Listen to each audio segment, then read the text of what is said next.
Welcome back.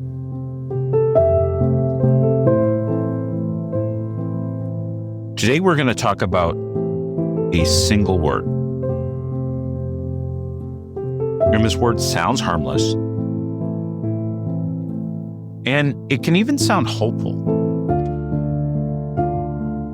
And it's a word that sounds patient, maybe responsible, maybe even wise. But in reality, this word has destroyed more dreams than failure ever could. And that word is someday. Someday I'll start this business. Someday I'll write that book. Someday I'll travel. Someday I'll change careers. Someday I'll pursue the life I know deep down inside that was meant for me.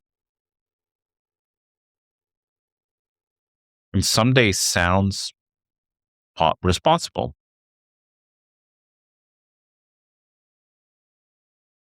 It does. Someday sounds like you're not giving up. But here's the uncomfortable truth. Someday is exactly where dreams go to disappear, to die. Not dramatically, not suddenly, but slowly, quietly. Week by week, month by month, year by year, until one day you wake up and realize that the future you're waiting for never actually arrived. Because the truth is, it's not one more day. It's one less day.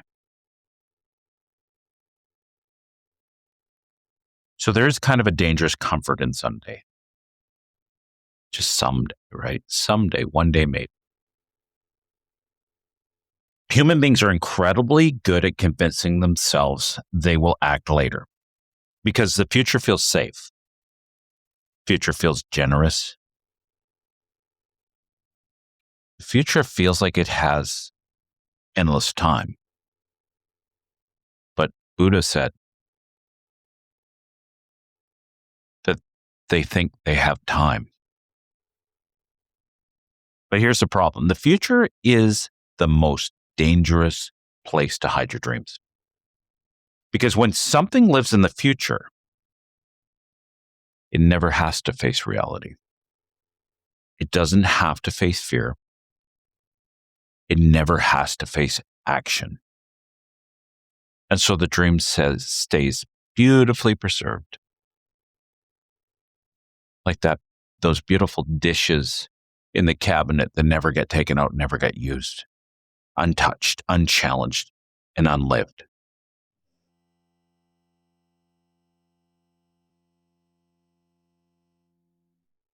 I want you to sit with this idea for a minute. Someday is a beautifully disguised form of self-abandonment. Let me say that again. Someday is a beautifully disguised form of self-abandonment. Because when we postpone our dreams too long, we're not protecting them. We're slowly abandoning them.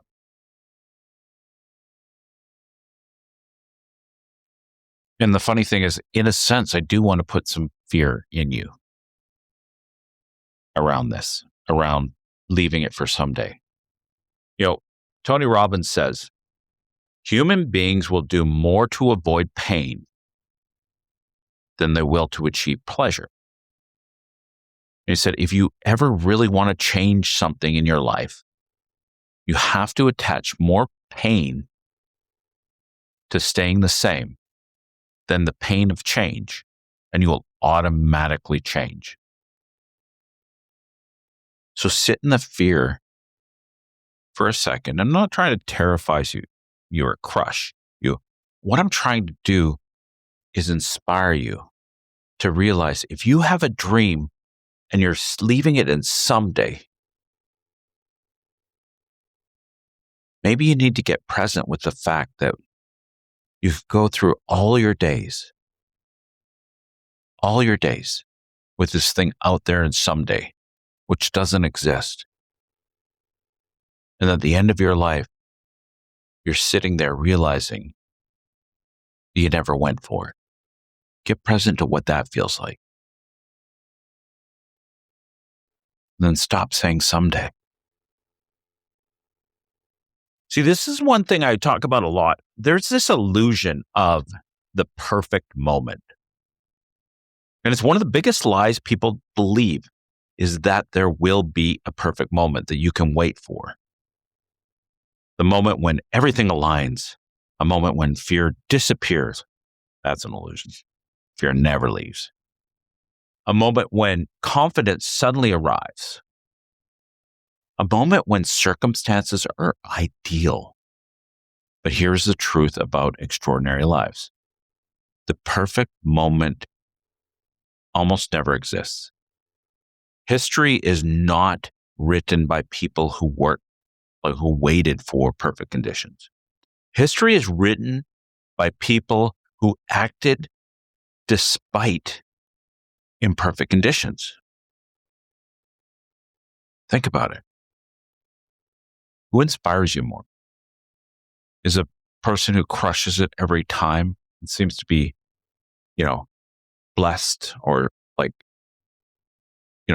just charmed, right? Or is it the person who scrapes the dirt off and gets back up and gets back out there over and over and over again until they actually succeed?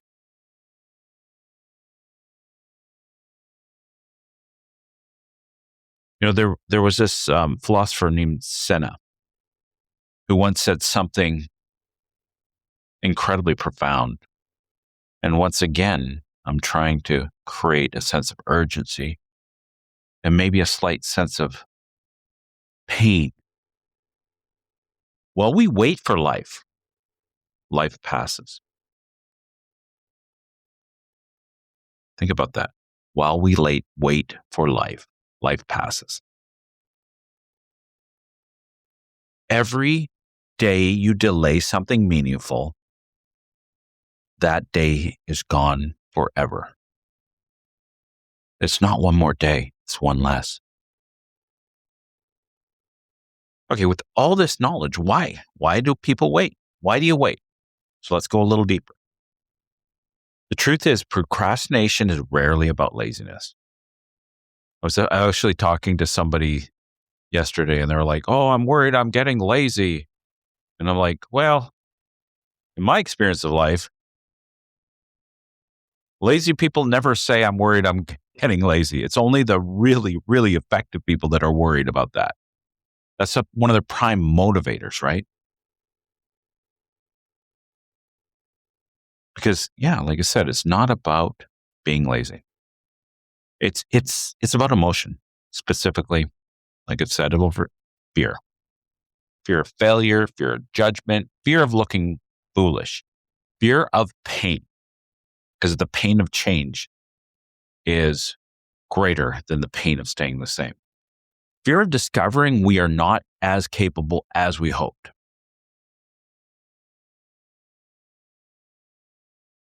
And when those fears appear, our brain does something clever.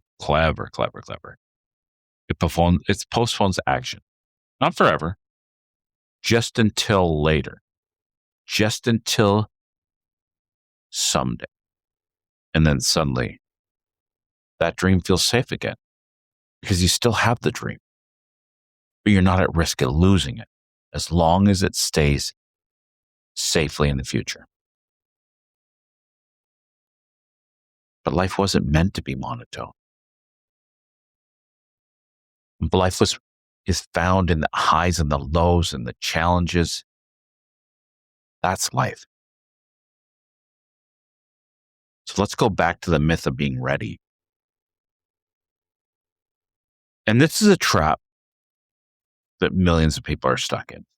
The idea that someday we will feel ready. Ready to take the leap, ready to start the business, ready to change direction, ready to become the person we feel called to become. But readiness is not something that appears magically. Readiness is something that just emerges right after action, right after you move. Ready doesn't get you moving. Moving gets you ready. Confidence is built through movement. Courage is built through action. Clarity is built through experience. I love it. Mark Twain, he has some great quotes. Most of them are funny.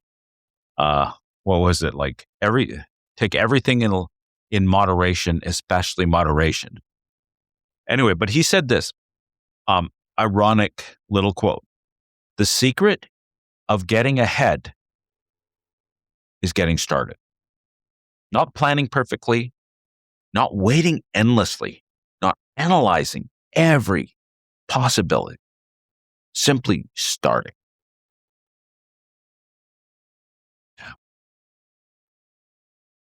Have you ever thought how time is kind of there's a silent thief of time?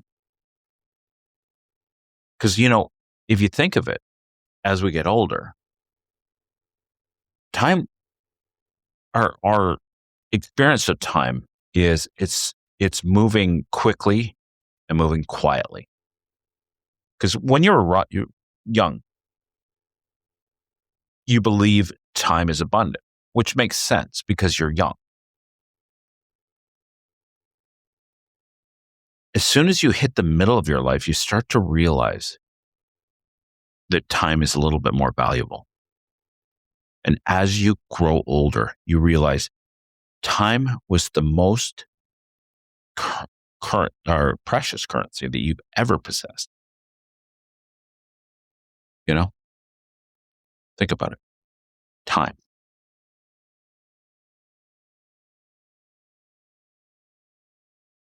Yet most people spend that currency waiting for clarity, waiting for confidence, waiting for the perfect moment, waiting for one maybe.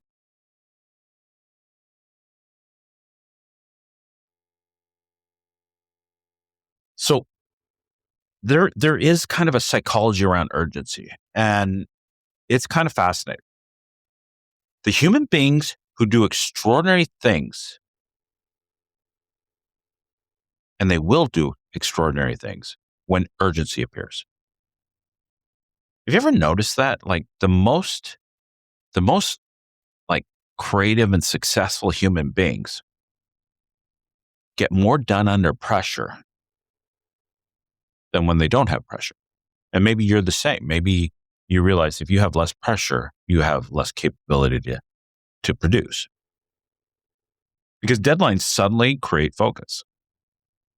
Pressure suddenly creates action. And as the stakes rise, so does human potential. Urgency sharpens the mind, and urgency creates creativity, and urgency forces decisions. And this is why people often accomplish more in one urgent year than they do in 10 lifetimes. So if you start to think about this, the human brain's interesting because the human brain can't tell the difference between a real and a perceived emotion, thought, situation. So you could actually use the psychology of urgency to get you going, get you moving, get you out the door. Because if you became present to the fact that you only have a set number of days on this planet, this is something I've done with my life. I know that I have a finite number of days on this in order to get my message, my like perfect the way I want to tell my story, my message, the difference I want to make in this world. I have a finite amount of time. So I'm flying at every portion of my life as hard as I can and trying not to waste any of the precious time. Because I know the truth is, one day I will leave, but not before I have an impact. See, the philosopher William James once wrote, Act as if what you do makes a difference, because it does. Every action changes something. Every delay changes something. Every courage or hesitation shapes the trajectory of your life. And as we're doing here, I really want to get you present with the cost of staying the same, the cost of staying immobile, not moving. Because there is a cost of waiting. And we got to be honest about this. Waiting has consequences. Dreams delayed run the risk of dreams being abandoned. Energy fades. Opportunities shift. Circumstances change. And what once felt urgent eventually begins to feel impossible. Not because it truly is impossible, because you created a habit of waiting, and that habit became stronger than your habit of acting. You ever heard that quote? An object in motion tends to stay in motion. Of course, unless acted upon by an opposite force. But the other one is an object at rest tends to stay at rest.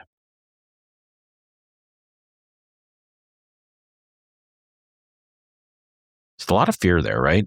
But I want you to be present to something else. There's extraordinary power in now, right now, like this moment, this breath. There is power in this moment, because this moment is completely blank. And it actually, the past has no bearing on it. And the future is determined by this moment. So no matter what you've been doing up till now, this moment is the moment you can shift. Every single meaning thing in the entire human history began with somebody deciding now, right now.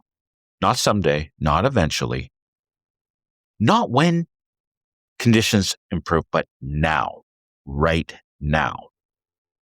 The decision to act now is one of the most powerful psychological shifts a human being can make. Because when you act now, that's when momentum is. And momentum is one of the most powerful forces in life, because nothing creates momentum like momentum.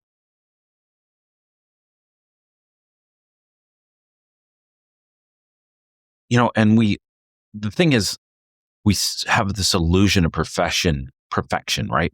Like, we need to be perfect when we do this. We need to be perfect to start. But the truth is, you need courage to start. And one of the biggest courages you need to start, and this is what, when I started this podcast, I put it all out there. And I had the courage to be imperfect. And I still do, because literally, I don't think I'm crushing it. I don't have 1 million followers. I don't have 1 million listens. I don't have 1 million likes. But that's okay, because I've got a message, and it's not perfect yet, but I'm working on it. You need to lean into the courage to be imperfect. Because many people think that success requires certainty, but the truth is much simpler. Success often begins with the messy, imperfect action. The first attempt is awkward. The first version is flawed. And the first step is completely uncomfortable, and probably many steps after that. But progress belongs to people who begin anyway. The brilliant artist Van Gogh once said, "What would life be if we had no courage to attempt anything?" Yeah, what indeed? What would life be? Because every meaningful life is built on attempts that sometimes succeed and sometimes fail. but attempts that always move you forward. The truth is, we learn absolutely nothing from success. Think about that. Have you ever learned anything from success? The only thing that builds, develops, and teaches us is failure. So if you want to grow, you have to risk failure. And failure doesn't mean you're not good enough. Failure means you're trying, you're pushing the edge, you're moving forward.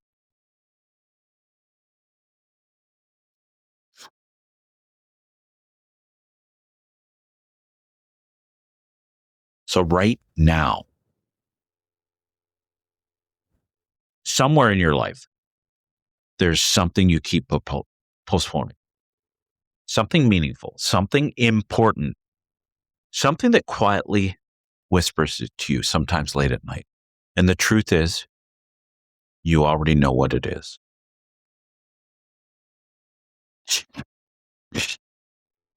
The question is not whether you should act.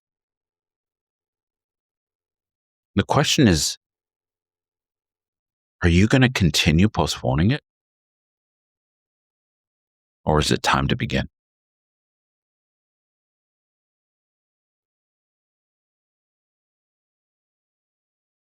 I want you to really think about this quote. So I'm going to repeat it again. Someday is a beautifully disguised form of self-abandonment. Your dreams do not live in someday. They live in decisions. They live in action, and they live in courage. And they live in the moment you decide that waiting is no longer acceptable. So if you heard this and it resonates with you, think about it.